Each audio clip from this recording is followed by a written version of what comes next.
Okay, now we've come to the part that everybody hates, the cleanup. Now, we've used all water-based products, so it's very easy cleanup. However, you've got choices. You can either run it under the tap, simply place it under, turn the tap on and let the water run down.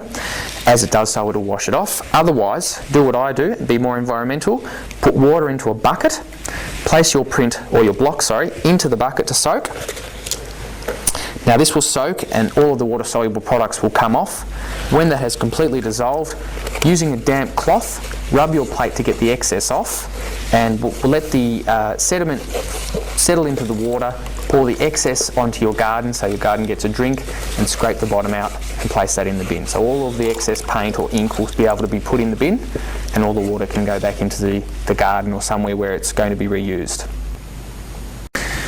Now I've cleaned up both plates. This plate here has been cleaned up in the bucket of water. As I said, you can also run it under the tap as well. Just wipe it off with the cloth as you do so.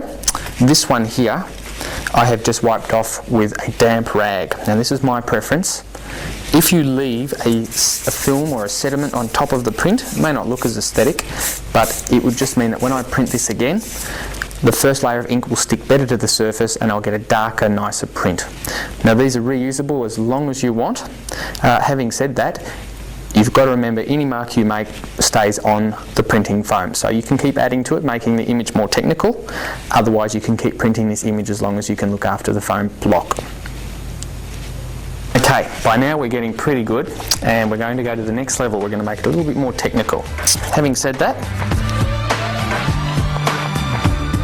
here is a block that I prepared earlier. What we're going to do is we're going to print in 3 different colours. So I'm going to put my first print down onto paper.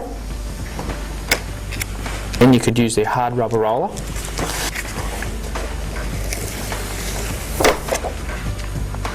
And there we have our first coat. So now I'm just drying it off and we're ready to print again. Okay, that looks pretty good. Now this is where you need to consider registration. In other words, make sure the plate goes back on the right area.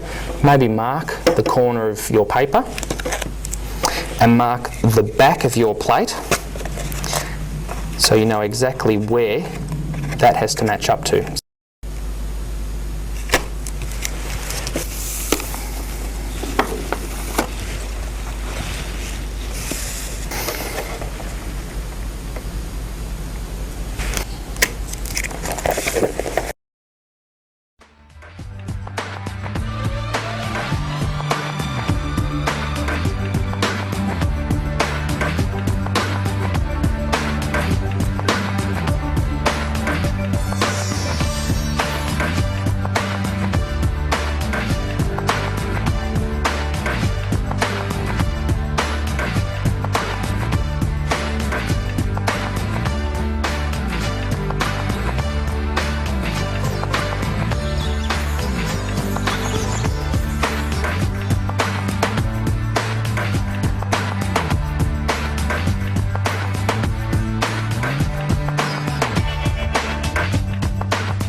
Okay, so here you have examples of 2 different techniques.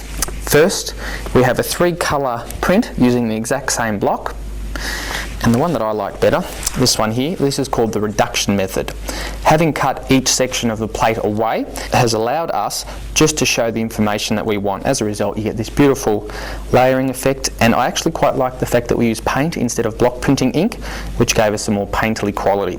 If you wanted a more slick, solid approach, you're probably better off using the lino printing ink, the block print ink, but this is a great opportunity to use the paint and get a more painterly effect. Utilising one of our original prints, we are now going to hand colour. Now hand colouring is very simple. All you really need to do, using paint, pencils or any medium you choose to, is apply colour to your original print. Now this is a black print, so I'm going to make colour decisions that will show up on our black print. Okay, now I've just mixed up some gouache here, which I'm going to add.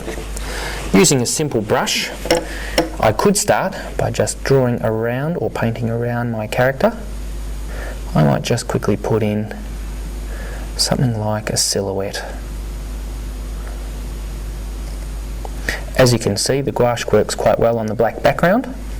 Another option you can use as well is to actually decorate or hand colour your images with pencils. Now, pencils can be used for all sorts of different applications.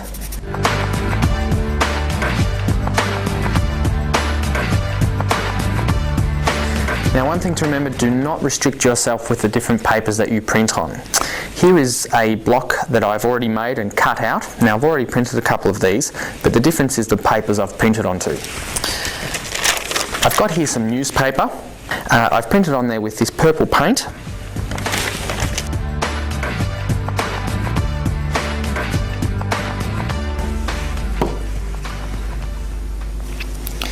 Now I'm just putting these two together.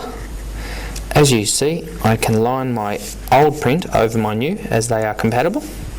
We've printed on newspaper and junk mail.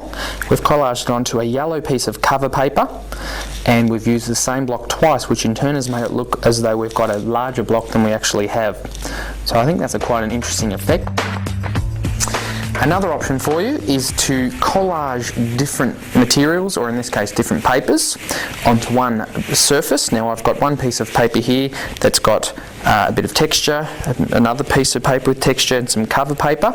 I'm now going to ink up another plate or another block with some block print ink this time and print on this surface. So that'll give us a collaged effect, which will in turn give us yet another diverse way of printing.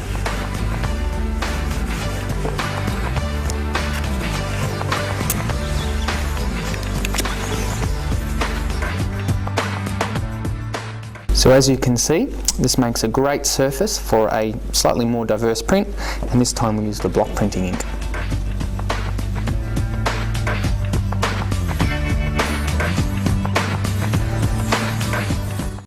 Here I've just painted a surface of paper. I've put some masking tape on the edges just to keep it mounted to my piece of cardboard, and now I'm going to print on it, which is giving us a different background again.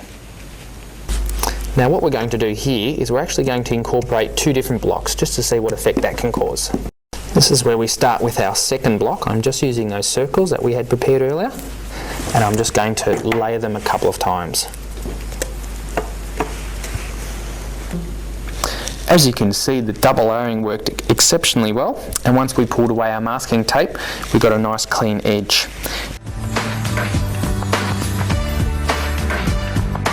Here's an example I prepared earlier. What it is, I've used a fabric printing ink, and I've used the same block, which is of a pop art kind of inspiration, and in a checker box pattern printed it over and over again using different colours. Now the beauty of this is once I iron it becomes heat fixed, and this is my environmentally friendly shopping bag. Also, this could be used on t-shirts or any other material that you like, just as long as you realise that whatever fixing instructions you have for your printing ink, that is what you apply to that particular fabric.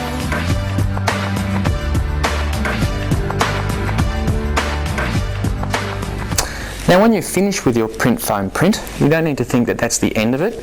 Sometimes, depending on the shapes you print, you might be able to turn them into a piece of artwork within themselves. This here was some geometric shapes that we've now turned into a diorama or 3D sculpture. So this will give you an opportunity. This has actually been painted with a glass enamel paint, which is a water-based paint that is very translucent, which works really, really well on any kind of polyfoam style material.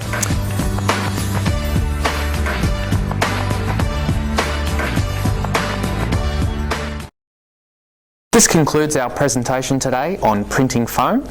I wish you the best of luck with all of your printing and future artworks, and if you have any more questions or queries about this product, please do not hesitate to contact your distributor. Thank you.